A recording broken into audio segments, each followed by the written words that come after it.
চতুর্থ টাস্ক অনুযায়ী এলইডি এর উজ্জ্বলতা ফেড ইন হবে অথবা ফেড আউট হবে, অর্থাৎ এলইডিটি ধীরে ধীরে জ্বলবে অথবা নিভবে।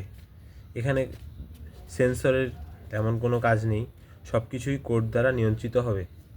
এখানে একটি ফর লুপ দিয়ে ব্রাইটনেস 0 থেকে 255 পর্যন্ত বাড়ানো হয়েছে। প্রতিবার সামান্য ডিলে দেওয়া হচ্ছে যাতে ফেড ইফেক্ট দেখা যায়। আবার আরেকটি ফর লুপ দিয়ে 255 থেকে 0 পর্যন্ত কমানো হয়েছে।